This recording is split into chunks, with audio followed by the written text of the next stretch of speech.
Hi students, welcome to your new class. ഇന്നത്തെ ക്ലാസ്സിൽ നമുക്ക് ലാസ്റ്റ് ടോപ്പിക്കാണ് സ്ട്രെസ് മാനേജ്മെൻറ്റ്. സ്ട്രെസ് മാനേജ്മെൻറ്റ് എന്ന് പറഞ്ഞു കഴിഞ്ഞാൽ നമ്മൾ കഴിഞ്ഞ ക്ലാസ്സിൽ ഡിസ്കസ് ചെയ്തത് എങ്ങനെയൊക്കെ ഒരാൾക്ക് സ്ട്രെസ് ഉണ്ടാവാം, അതിൻ്റെ റീസൺസ് ആണ്.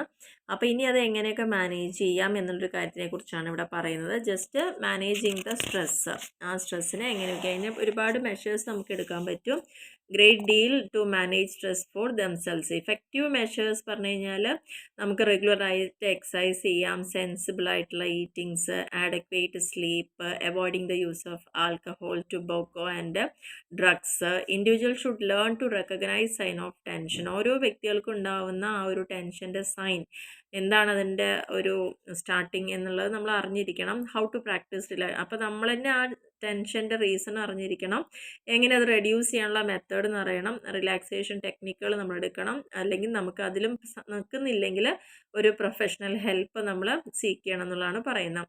പിന്നെ എംപ്ലോയേഴ്സിനും അത് ഹെൽപ്പ് ചെയ്യാൻ പറ്റും. അവർക്ക് ഹെൽത്ത് ഇൻഫർമേഷൻസും എഡ്യൂക്കേഷൻസും കൊടുക്കാം, keep fit and relaxation classes കൊടുക്കാം, സ്ട്രെസ് കൗൺസിലിംഗ് ചെയ്യാൻ പറ്റും, ട്രെയിനിങ് കൊടുക്കാൻ പറ്റും, സ്ട്രെസ് അവയർനെസ്സും എങ്ങനെയാണ് സ്ട്രെസ്സുമായിട്ട് നമ്മൾ കോപ്പപ്പ് ചെയ്യേണ്ടതെന്നുള്ള കാര്യങ്ങളൊക്കെ കൊടുക്കാൻ പറ്റും. അപ്പോൾ ഇതിനെ തന്നെയാണ് സ്ട്രെസ് മാനേജ്മെൻറ്റ് കൊണ്ട് ഉദ്ദേശിക്കുന്നത്. നെക്സ്റ്റ് പറഞ്ഞിരിക്കുന്നത് മാനേജിങ് ജോബ് സ്ട്രെസ്. അപ്പോൾ നമ്മൾ ലാസ്റ്റ് ക്ലാസ്സിൽ എന്താണ് ജോബ് സ്ട്രെസ്, അതിലെ റീസൺ പറഞ്ഞു. ഇനി എങ്ങനെയാണ് ഒരു ജോലി മുഖാന്തരം ഉണ്ടാകുന്ന സ്ട്രെസ്സിനെ നമുക്ക് മാനേജ് ചെയ്യാൻ പറ്റുക എന്നുള്ളതാണ് ഇവിടെ പ്രധാനമായിട്ട് പറയുന്ന പോയിന്റുകൾ. ഒന്നാമത്, set realistic goals and priorities. എപ്പോഴും എംപ്ലോയിയെ എൻകറേജ് ചെയ്യേണ്ടത് അവരെടുക്കുന്ന ഓരോ ഡിസിഷൻ മേക്കിങ്ങിൻ്റെയും ഒരു ഭാഗമാക്കി മാറ്റുക എന്നതാണ് ആദ്യം ചെയ്യേണ്ട കാര്യം. ആൻഡ് അവർക്ക് തന്നെ തോന്നണം ഈ ഒരു ഡിസിഷൻ്റെ ഭാഗമായി നമ്മളുള്ളത് കൊണ്ട് തന്നെ നമുക്ക് കൂടുതൽ ഉത്തരവാദിത്തങ്ങൾ ഇവിടെ ഉണ്ടായിരിക്കും. അത് കംപ്ലെയിൻ ചെയ്യല്ല വേണ്ട സുപ്പീരിയേഴ്സിനോടും ഓർഗനൈസേഷനോടും. നമ്മൾക്കത് ഏറ്റെടുക്കാൻ പറ്റുന്നൊരു കാര്യമാണ് അവർക്ക് ഫീൽ ചെയ്യുക എന്നുള്ളതാണ് ആദ്യം ചെയ്യുക. അപ്പം റിയലിസ്റ്റിക്കായിട്ട് ഒരാളെ കൊണ്ട് അച്ചീവ് ചെയ്യാൻ പറ്റുന്ന ഗോളുകൾ മാത്രം സെറ്റ് ചെയ്ത് കൊടുക്കുക, അവർക്ക് മുൻഗണന കൊടുക്കുക എന്നതാണ് ആദ്യം ചെയ്യാനുള്ള കാര്യം. രണ്ടാമത്, നല്ലൊരു ടൈം മാനേജ്മെൻറ്റ് ടെക്നിക്കിനെ നമ്മൾ എൻകറേജ് ചെയ്യുക എന്നുള്ളതാണ്. വളരെ പ്രധാനപ്പെട്ട ഒരുപാട് ആക്ടിവിറ്റീസ് നമുക്ക് ചെയ്യേണ്ടതുണ്ടാവും. അപ്പോൾ അതിനെയൊക്കെ കൃത്യമായിട്ട് മുൻകൂട്ടി പ്ലാൻ ചെയ്തിട്ടും, പെട്ടെന്ന് വേണമെന്ന് പറയുമ്പോഴാണല്ലോ ഒരു ടെൻഷൻ നമുക്ക് ഉണ്ടാവുന്നില്ല, ഒരു സ്ട്രെസ് ഉണ്ടാവുന്നത്. അപ്പോൾ അതിന് മുൻകൂട്ടി തന്നെ ഇമ്പോർട്ടൻ്റ് ആക്ടിവിറ്റീനൊക്കെ പ്ലാൻ ചെയ്യുക, അതിനെ ഷെഡ്യൂൾ ചെയ്ത് വയ്ക്കുക, അതിനെ ഫോളോ അപ്പ് ചെയ്യുക, നല്ല റെക്കോർഡ്സ് കീപ്പ് ചെയ്യുക, getting things accomplished on time and realise ഓരോരുത്തർക്കും ഏൽപ്പിച്ച ജോലിയെല്ലാം സമയത്തെല്ലാം ചെയ്തിട്ടുണ്ടോ, അതെല്ലാം നമ്മൾ റെഡി ആക്കിയിട്ടുണ്ടോ എന്നൊക്കെ ചെക്ക് ചെയ്തുകൊണ്ടിരിക്കുക. അപ്പോൾ നല്ലൊരു ടൈം മാനേജ്മെൻറ്റ് ടെക്നിക്ക് എപ്പോഴും നമ്മൾ എൻഹാൻസ് ചെയ്യണം. Short breaks after stressful event. ഇനി നല്ല ടഫായിട്ടുള്ള ഒരു ഈവൻറ്റ് കഴിഞ്ഞു കഴിഞ്ഞാൽ നമ്മൾ മിനിമം ഒന്ന് റിലാക്സ് ചെയ്യുക, ഇടയിൽ ഒരു 5 മിനിറ്റെങ്കിലും ഒന്ന് ബ്രേക്ക് എടുക്കുക, ഒന്ന് മെഡിറ്റേറ്റ് ചെയ്യുക, ഒന്ന് റീബാലൻസ് ചെയ്യുക. നമ്മുടെ എനർജിയൊക്കെ നമ്മളാകെ ടയേർഡായി പോയിട്ടുണ്ടാവും. അപ്പോൾ അതൊന്ന് ഫ്രഷപ്പ് ആവുക എന്നുള്ളതാണ് അവിടെ ചെയ്യാനുള്ളത്. അതിന് ഷോർട്ട് ബ്രേക്കുകളൊക്കെ എടുക്കുക എന്നുള്ളതാണ്. ഒരു 5 മിനിറ്റ് ഒന്ന് ജസ്റ്റ് എണീറ്റ് ഒന്ന് എല്ലാ ഭാഗത്തും നടന്ന് വരിക, അല്ലെങ്കിൽ ഒന്ന് മെഡിറ്റേറ്റ് ചെയ്യുക. നമുക്ക് തന്നെ അറിയാലോ, പല കാര്യങ്ങളും ചെയ്ത് കഴിയുമ്പോൾ നമ്മളാകെ ടയേർഡാവും, നമ്മളാകെ വല്ലാത്തൊരവസ്ഥയാണ്. അപ്പോൾ അതൊക്കെ ഒന്ന് മാറി ഒന്ന് ഫ്രഷ് ആവുക, ഒന്ന് മുഖം കഴുകുക, ഒന്ന് എണീറ്റ് നടക്കുക, നമുക്കിഷ്ടമുള്ള എന്തെങ്കിലും ഒരു കാര്യങ്ങൾ ഒരു 5 മിനിറ്റ് അങ്ങനെ നമുക്ക് ആ ഒരു പോയ എനർജീനെ നമുക്ക് രണ്ടാമത് റീഗെയിൻ ചെയ്യുക എന്നുള്ളതാണ് പറയുന്നത്. നാലാമത്തേൽ പറയുന്നത് ടേക്ക് റെസ്പോൺസിബിലിറ്റി. എപ്പോഴും ഓരോ എംപ്ലോയീസിനും ഓരോ ഉത്തരവാദിത്തങ്ങൾ അവർക്ക് ചെറിയ രീതിയിൽ കൊടുത്ത് വന്നാൽ മാത്രമാണ് ഒരു വലിയ റെസ്പോൺസിബിലിറ്റി അവർ സക്സസ്ഫുള്ളായിട്ട് ഏറ്റെടുക്കുള്ളൂ. അപ്പോൾ അല്ലാണ്ട് പെട്ടെന്ന് തന്നെ അവർക്ക് ആദ്യം തന്നെ വലുതായിട്ടുള്ളത് കൊടുത്തു കഴിഞ്ഞാൽ അവർക്ക് ബുദ്ധിമുട്ടാണ്. അപ്പം ചെറിയ രീതിയിലുള്ള ഉത്തരവാദിത്തങ്ങളെല്ലാം കൊടുത്ത് ശീലിപ്പിക്കുക, അവരെ എൻകറേജ് ചെയ്യുക. അവരെ കൊണ്ടും ഇതെല്ലാം പറ്റുന്ന കാര്യങ്ങളാണ്. And should know how important their efforts are to be overall plan. അപ്പോൾ ഒരു ഫേമിൻ്റെ മൊത്തത്തിലുള്ള ഓവറോൾ പ്ലാനിൽ അവരുടെ എഫേർട്ടിന് എത്രത്തോളം പ്രാധാന്യം ഉണ്ടെന്നുണ്ടെങ്കിൽ അവർക്ക് ഒരു റെസ്പോൺസിബിലിറ്റി കൊടുത്ത് അവരെ അതിലേക്ക് കൊണ്ടുവരിക എന്നുള്ളതാണ്. അഞ്ചാമത്തെ പോയിന്റിൽ സെറ്റപ്പ് എംപ്ലോയി റെക്കഗ്നീഷൻ പ്രോഗ്രാംസ്. പിന്നെ അതേപോലെ തന്നെ നമ്മൾ ഓരോ മാസത്തിലും എംപ്ലോയി ഓഫ് ദ മന്ത്, ഈ മാസം ഏറ്റവും നന്നായി വർക്ക് ചെയ്ത ആൾ, അവർക്ക് റിവാർഡ് കൊടുക്കുക. പിന്നെ ക്രിയേറ്റീവ് സജഷൻ സിസ്റ്റം ഉണ്ടാക്കിയെടുക്കുക. എന്നാലാണ് ആൾക്കാർ മുന്നോട്ട് വരുള്ളൂ, നല്ല രീതിയിൽ ജോബ് ഏറ്റെടുക്കാനും ഉള്ള കാര്യങ്ങളൊക്കെ. കാരണം എല്ലാവർക്കും വേണം നല്ലൊരു സപ്പോർട്ടും അല്ലെങ്കിൽ ഒരു സെൻസ് ഓഫ് ബീയിങ്, നമ്മളെല്ലാം ഒരു വാല്യുബിൾ പേഴ്സൺ ആണ്, അല്ലെങ്കിൽ നമുക്ക് എന്തൊക്കെയോ ചെയ്യാൻ സാധിക്കുന്നുണ്ട് എന്നുള്ള ഒരു തിരിച്ചറിവ് സ്വയം തോന്നുമ്പോൾ മാത്രമാണ് ഇത്തരത്തിലുള്ള കാര്യങ്ങളിൽ അവർ മുന്നിട്ട് ഇറങ്ങുള്ളൂ. അപ്പോൾ അവർ തീർച്ചയായിട്ടും എംപ്ലോയീസിനെ റെക്കഗ്നൈസ് ചെയ്യാൻ പറ്റുന്ന ഒരു പ്രോഗ്രാമുകളും മിസ് ചെയ്യരുത്. കോൺസ്റ്റൻ്റ് ആയിട്ടുള്ള ക്രിറ്റിസിസം അല്ലെങ്കിൽ counter productive and causes bad feelings എന്നും ഒരാൾക്ക് നെഗറ്റീവ് ആയിട്ടുള്ളൊരു കമൻറ്റ് മാത്രമാണ് വരുന്നതെങ്കിൽ അവർ തീർച്ചയായിട്ടും അതുമായിട്ട് അഡാപ്റ്റ് ചെയ്ത് പോവില്ല. അപ്പോൾ daily positive comment goes A long way without cost. Daily നമ്മൾ ചെയ്യുന്ന ഓരോ ചെറിയ ചെറിയ കാര്യങ്ങൾ പോലും അവർ കൺസിഡർ ചെയ്യുന്നുണ്ടെങ്കിൽ അത് ചിലപ്പം ഒരു ലോങ് വേയിലേക്കുള്ള ഒരു മുതൽക്കൂട്ട് തന്നെയാവും അത് എന്നുള്ളതാണ് പറയുന്നത്. Give positive reinforcement. എപ്പോഴും നമ്മൾ എല്ലാ മാനേജേഴ്സും ഉറപ്പ് വരുത്തേണ്ട ഒരു കാര്യം, അല്ലെങ്കിൽ സൂപ്പർവൈസേഴ്സൊക്കെ അവരുടെ കീഴിൽ വർക്ക് ചെയ്യുന്ന ആളുകൾ and when they do a good job, അവർ നല്ല രീതിയിലൊരു ജോബ് ചെയ്ത് കഴിഞ്ഞാൽ അവർ തീർച്ചയായിട്ടും കോംപ്ലിമെൻറ്റ് ചെയ്യണം. And there need offices or careful work habit. ചിലപ്പോൾ കുറേ നല്ല ശീലങ്ങളുള്ള ആളുകളുണ്ടാവും. തീർച്ചയായിട്ടും അതെല്ലാം റെക്കഗ്നൈസ് ചെയ്ത് അവരെ നമ്മൾ ഒരു പോസിറ്റീവ് റീഎൻഫോഴ്സ്മെൻറ്റ് അവിടെ കൊടുക്കുക എന്നാണ് പറയുന്നത്. പിന്നെ provide A sympathetic year. Provide ചെയ്യേണ്ടത് എന്താണ്? സിമ്പത്തറ്റിക് ആയിട്ടുള്ള ഒരു ഇയർ. നമ്മൾ വളരെ സിമ്പതി തോന്നുന്ന ഒരു ഈ ചെവിയാണ് ഇയർ കൊണ്ട് ഉദ്ദേശിക്കുന്നത്. ചെവി കൊടുക്കുക മീൻസ് അവിടെ എന്താ ഉദ്ദേശിക്കുന്നത്? ഏത് നമ്മൾ സ്ട്രെസ്ഫുൾ ആയിട്ടുള്ള സിറ്റുവേഷൻ മാനേജ് ചെയ്യണമെങ്കിലും who is willing to listen to the employees concerns. എംപ്ലോയിക്ക് എന്ത് പറയാനുണ്ട് എന്നുള്ള കാര്യങ്ങളെ കൂടി നമ്മൾ കേൾക്കാൻ തയ്യാറാവുക എന്നുള്ളതാണ്. അതിൻ്റെ provide positive encouragement that they will get through A problem. എന്തെങ്കിലും ഒരു പ്രശ്നത്തിലൂടെ അവർ കടന്നു പോകുന്ന സമയത്ത് അവരുടെ ആ പ്രോബ്ലം ഷെയർ ചെയ്യാൻ പറ്റുന്ന ഏറ്റവും നല്ലൊരു എംപ്ലോയർ ആയിട്ട് മാറുക എന്നുള്ളതാണ് വേറൊരു സൊല്യൂഷൻ എന്ന് പറയുന്നത്. For many people 15 minutes of A sympathetic listener can cancel out many days of otherwise unproductive worry. കാരണം നമ്മൾ ഒരു 15 മിനിറ്റ് എങ്കിലും അങ്ങനെ ഒരു സിമ്പത്തറ്റിക് ലിസണർ ആവുകയാണെങ്കിൽ നമുക്ക് അൺപ്രൊഡക്റ്റീവ് ആയിട്ടുള്ള കുറേ വറികളെ ഒഴിവാക്കാൻ നമുക്ക് സാധിക്കുന്നു. 8ാമത്തെ പോയിന്റിൽ മീറ്റിംഗ് വിത്ത് സൂപ്പർവൈസർ. എപ്പോഴും ഒരു വർക്കർ അവരുടെ സൂപ്പർവൈസറുമായിട്ട് ഒരു മീറ്റിംഗ് അറേഞ്ച് ചെയ്യുക, at least once a year, to talk about his performance and job. അവർ ചെയ്യുന്ന ജോലി, അവരുടെ പെർഫോമൻസ്, അതിനെക്കുറിച്ചൊരു വിലയിരുത്തൽ എന്നുള്ള ലെവലിൽ എപ്പോഴും സൂപ്പർവൈസറുമായിട്ട് ഒരു ക്ലോസ് കണക്ഷനും ഒരു മീറ്റിങ്ങും ഉണ്ടായിരിക്കണം. പെർഫോമൻസ് റിവ്യൂ ഓൾറെഡി ചെയ്യുക എന്നുള്ളത് ഒരു ജോലിയുടെ ഭാഗം തന്നെയാണ്. പക്ഷേ അതിനെ നമ്മളൊരു ചാൻസ് ആയിട്ട് കൂടി കണക്കാക്കുക എന്നുള്ളതാണ്. കാരണം എന്തൊക്കെ അതിൽ ഇഷ്യൂസ് വരുന്നുണ്ടോ അതിനെ ക്ലിയർ ചെയ്തെടുക്കാനും, അല്ലെങ്കിൽ ഒരു പക്ഷേ സ്ട്രെസ് ഉണ്ടാക്കുന്ന കുറേ കാര്യങ്ങൾ അതെല്ലാം നമുക്ക് റിമൂവ് ചെയ്യാനും കൂടിയുള്ളൊരു സാഹചര്യമായിട്ട് അതിനെ കൺസിഡർ ചെയ്യാം. ഇനി അങ്ങനെ ഒരു മീറ്റിംഗ് വയ്ക്കുമ്പം നമ്മുടെ ഇഷ്യൂസൊക്കെ തുറന്ന് സംസാരിക്കാനുള്ളതും, അല്ലെങ്കിൽ നമ്മൾ എന്താണ് എക്സ്പെക്റ്റ് ചെയ്യുന്നത് ഈ ഒരു പ്രസൻറ്റ് പൊസിഷനിൽ നിന്ന്, അവരുടെ സ്ട്രെങ്ത്തും അവരുടെ ഏരിയ ഓഫ് ഇമ്പ്രൂവ്മെൻറ്റും എവിടെയൊക്കെ ഇനി അവർ നേരാക്കി എടുക്കാണ്ട്, അവർക്ക് ഏറ്റവും നല്ല ക്വാളിറ്റീസ് എന്താണ്, അവരുടെ സ്ട്രെങ്ത്ത് എന്താ, അങ്ങനെ ഒരുപാട് കാര്യങ്ങൾ നമുക്ക് അനലൈസ് ചെയ്യാനും അതിനനുസൃതമായിട്ടുള്ള ജോബ് അവർക്ക് കൊടുക്കാനും അതിലവർ വിജയിക്കാനും ഒക്കെ നമുക്ക് സാധിക്കും ഇത്തരത്തിലുള്ള മീറ്റിംഗ് കൊണ്ട്. 9ാമത്തെ പോയിന്റിൽ പറയുന്നത് മാനേജ് ടൈം വെൽ. നമുക്ക് ഓരോ വർക്കർക്കും കിട്ടുന്ന സമയം എന്ന് പറയുന്നത് to leave job at the office to his home even if his office a room. ചിലപ്പം അവരുടെ ഓഫീസ് തന്നെ ആയിരിക്കാം അവരുടെ വീട് പോലെ അവർ കൊണ്ടു നടക്കുന്നുണ്ടാവാം. Using his free time to get more work done. ചിലപ്പോൾ അവിടെ ഫ്രീ ആയി കിട്ടുന്ന ഓരോ സമയങ്ങളും അയാൾ കൂടുതൽ വർക്ക് ചെയ്യാൻ തന്നെയായിരിക്കും അത് ഉപയോഗിക്കുന്നുണ്ടാവുക. He may eventually show stress related symptoms. മെല്ലെ മെല്ലെ അങ്ങനെ വരുമ്പം ചെറുതായിട്ട് സ്ട്രെസ്സിൻ്റെ സിംറ്റംസ് കാണിച്ചു തുടങ്ങും. If employer offers a flexible work schedule, ചിലപ്പം ഒരു ഫ്ലെക്സിബിൾ ആയിട്ടുള്ള ഒരു വർക്ക് ഷെഡ്യൂളാണ് അവർക്ക് ഓഫർ ചെയ്യുന്നുണ്ടെങ്കിൽ take advantage of it to fit his own work style. ചിലപ്പോൾ അവരുടെ വർക്ക് സ്റ്റൈലിന് ഫിറ്റ് ആയിരിക്കുന്ന രീതിയിൽ, അനുയോജ്യമായിരിക്കുന്ന രീതിയിലാണ് നമ്മൾ കൊടുക്കുന്നതെങ്കിൽ ഇത്തരത്തിലുള്ള പ്രോബ്ലംസിനെ റെഡ്യൂസ് ചെയ്യാം. For instance come in earlier to have a longer mid day. ഇപ്പോൾ രാവിലെ നേരത്തെ വരുന്ന ഒരു എംപ്ലോയി ആണെങ്കിൽ അവർക്ക് കുറച്ചധികം മിഡ് ഡേ ബ്രേക്ക് കൊടുക്കാം, അല്ലെങ്കിൽ മേക്ക് ടൈം അവർക്ക് കുറച്ച് സമയത്ത് യോഗ ക്ലാസ്സോ വർക്കൗട്ടുകളോ കൊടുക്കാം. അങ്ങനെയൊക്കെ നമുക്ക് കിട്ടുന്ന സമയത്തിനെ കൃത്യമായിട്ട് മാനേജ് ചെയ്യാൻ പറ്റണം. 10ാമത്തെ പോയിന്റിൽ പറയുന്ന അൺപ്ലഗ് ആണ്. അൺപ്ലഗ് എന്ന് പറയുമ്പോൾ technology such as cellular phones and the internet have made it possible to available to every one including clients and coworkers at all times. നമുക്കിപ്പോൾ ഈ ഒരു സിറ്റുവേഷനിൽ ഈ ടെക്നോളജിയുടെ അതിപ്രസരം തന്നെ പറയാം, നമുക്ക് ഏത് സമയത്തും എല്ലാവരും അവൈലബിൾ ആണ്. Do not allow technology to eliminate the boundaries between workers time. പക്ഷേ അങ്ങനെ ഒരു സ്വാതന്ത്ര്യം നമുക്ക് ഉണ്ടെങ്കിൽ അത് മിസ്യൂസ് ചെയ്യപ്പെടാതിരിക്കുക. വർക്കേഴ്സുമായിട്ടുള്ള ആ ഒരു ടൈമിൽ അവരുടെ എംപ്ലോയേഴ്സും വർക്കേഴ്സുമായിട്ടുള്ള ടൈമിൽ ഒരു ബൗണ്ടറി ഉണ്ടാക്കുക, അല്ലെങ്കിൽ എലിമിനേറ്റ് ദ ബൗണ്ടറീസ് ബിറ്റ്വീൻ, ആ ഒരു ബൗണ്ടറീനെ എലിമിനേറ്റ് ചെയ്യാമെന്നാണ് പറയുന്നത്. It is better to leave work self on behind when it is not absolutely necessary. അതായത് ചില സമയത്ത് നമുക്കതിനൊരു ആവശ്യമേ വരുന്നില്ല. അങ്ങനെ ആവശ്യമില്ലാത്തൊരു സമയത്തൊന്നും അങ്ങനെ ഫോൺ കൂടുതൽ യൂസ് ചെയ്യാതിരിക്കുക. Or decide not to answer it during time he has set aside for his personal affairs. അല്ലെങ്കിൽ ചില സമയത്ത് നമ്മൾ അറ്റൻഡ് ചെയ്യാതിരിക്കുക, അല്ലെങ്കിൽ പേഴ്സണൽ അഫെയേഴ്സിൻ്റെ കാര്യങ്ങളുള്ള സമയത്ത് മാത്രം യൂസ് ചെയ്യുക, അല്ലാത്ത സമയത്ത് ആൻസർ ചെയ്യാതിരിക്കുക. അങ്ങനെയുള്ള കുറേ കാര്യങ്ങൾ അവിടെ ശ്രദ്ധിക്കാനുണ്ട്. 11ാമത്തെ പോയിന്റിൽ പറയുന്നത് നോ വെൻ ടു ക്വിറ്റ്. ഓരോ എംപ്ലോയിക്കും കൃത്യമായിട്ട് അറിയണം അവർ ട്രൂലി മിസറബിൾ ആണെങ്കിൽ, വല്ലാതെ ടെൻസ്ഡ് ആണെങ്കിൽ, സ്ട്രെസ്ഫുൾ ജോബും സജഷൻസും വർക്ക് ചെയ്യാത്തതിനെ കുറിച്ചുള്ള പ്രശ്നങ്ങളൊക്കെ വരുമ്പം it may be time to think about changing jobs.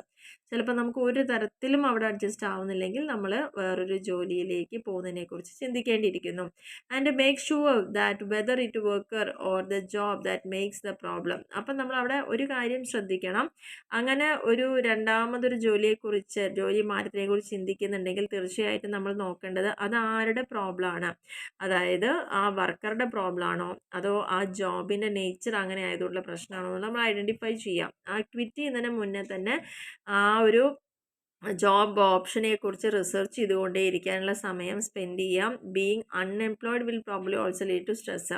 കാരണം നന്നായിട്ട് ശമ്പളമുള്ള ഒരു ജോലി സ്ട്രെസ്സാണെന്ന് പറഞ്ഞിട്ട് പെട്ടെന്ന് ഒരു ദിവസം വിട്ട് കഴിഞ്ഞാൽ പിന്നെ പിറ്റേ ദിവസം മുതൽ നമ്മൾ വേറൊരു ജോബിന് വേണ്ടി അലയേണ്ട ഒരു അവസ്ഥയാണ്. അപ്പോൾ ജോലിയിൽ അങ്ങനെ മാറി ചിന്തിക്കുന്നുണ്ടെങ്കിൽ നമ്മൾ ചെയ്യേണ്ടത് നമ്മൾ ആ ജോലിയിൽ ഇരിക്കെ തന്നെ വേറൊരു ജോബ് റെഡിയാക്കി എടുക്കുക. അതിനുശേഷം ഇവിടുന്ന് നിർത്തിയിട്ട് കൃത്യമായിട്ട് അതിലേക്ക് ജോയിൻ ചെയ്യുന്ന പോലെ വേണം.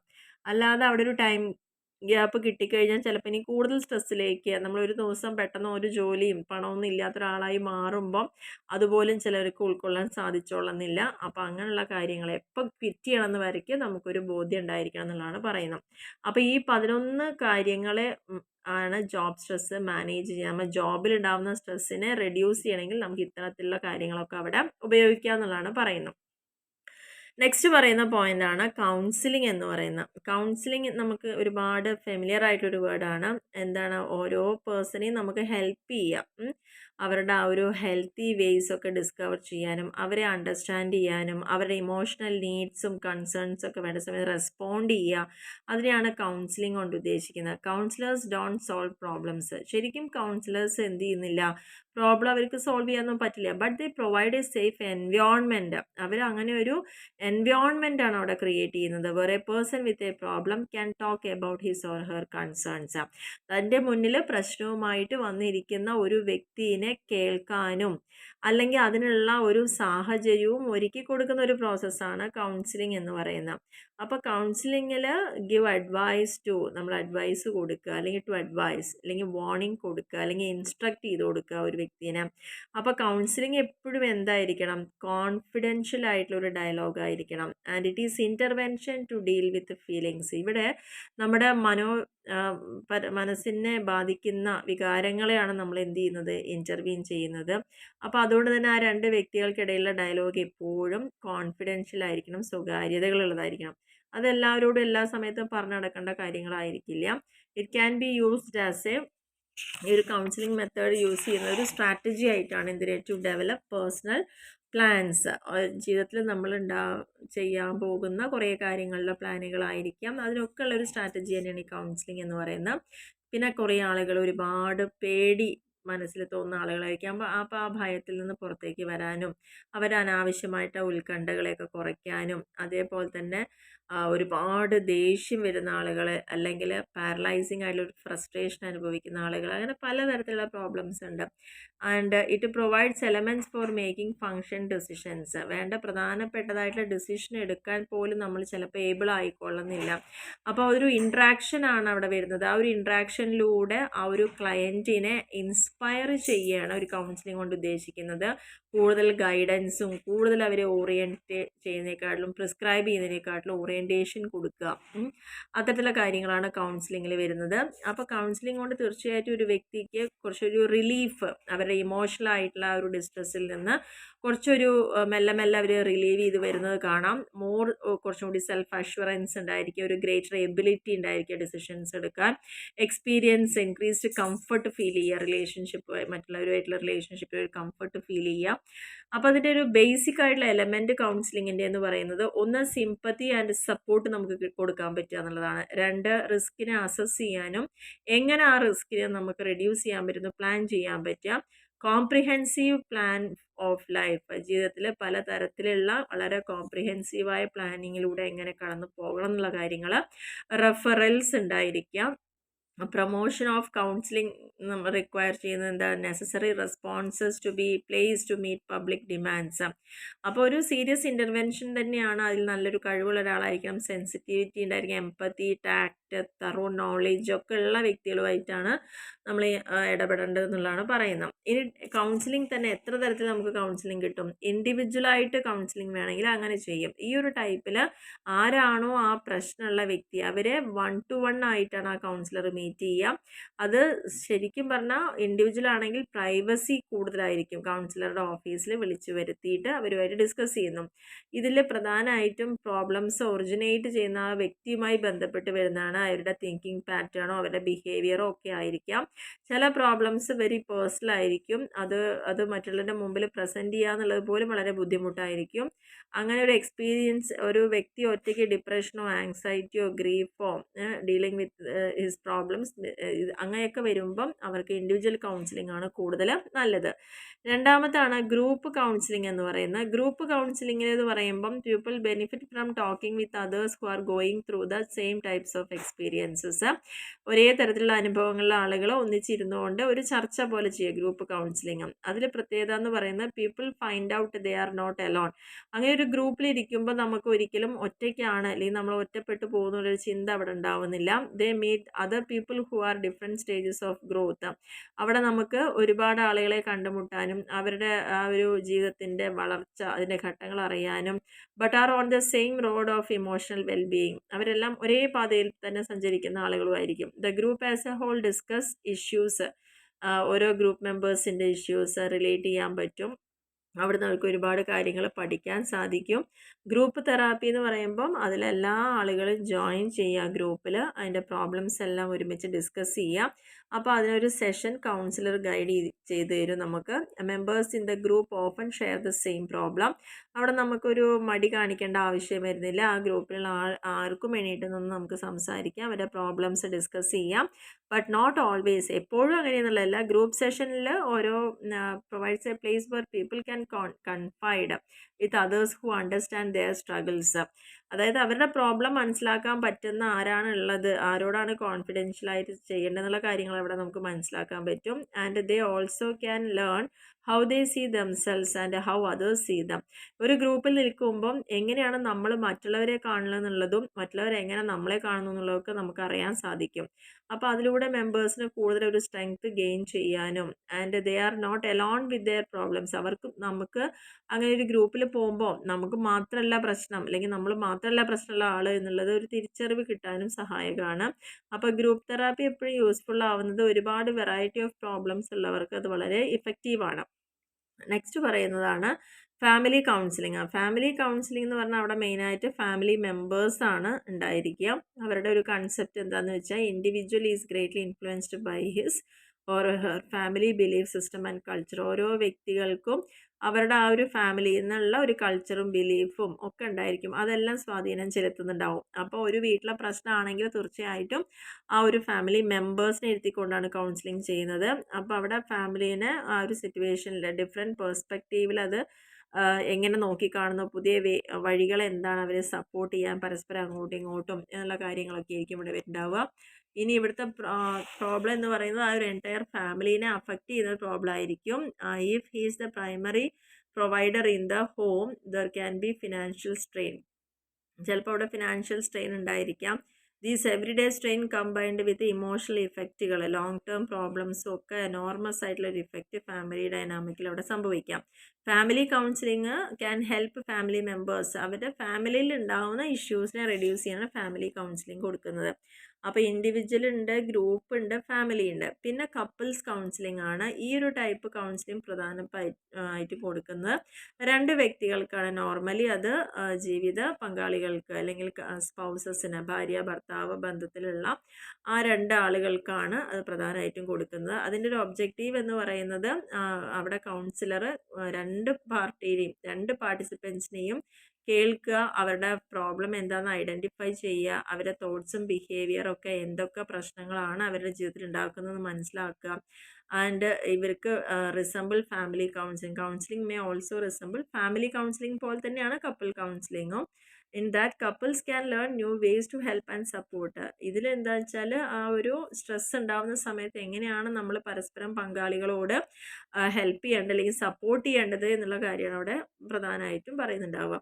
5-മത്തെ പോയിന്റാണ് ക്രൈസിസ് കൗൺസിലിംഗ് എന്ന് പറയുന്നത്. ക്രൈസിസ് കൗൺസിലിംഗ് എന്ന് പറഞ്ഞു കഴിഞ്ഞാൽ ഇതിൽ കൗൺസിലേഴ്സ് അസസ് ചെയ്യുന്നത് നമ്മുടെ സൈക്കോളജിക്കൽ എമർജൻസീസ് ആണ് ദാറ്റ് വാറണ്ട് ഇമ്മീഡിയറ്റ് ഇൻ്റർവെൻഷൻ. പെട്ടെന്ന് ഇടപെടേണ്ടതായിട്ടുള്ള ചില കാര്യങ്ങൾ വരുന്ന സമയത്ത് ചെയ്യുന്ന കൗൺസിലിംഗ് ആണ് ക്രൈസിസ് എന്ന് പറയുന്നത്. അതായത് എമർജൻസി ആയിട്ട് counsellor will help the individual to get through the crisis.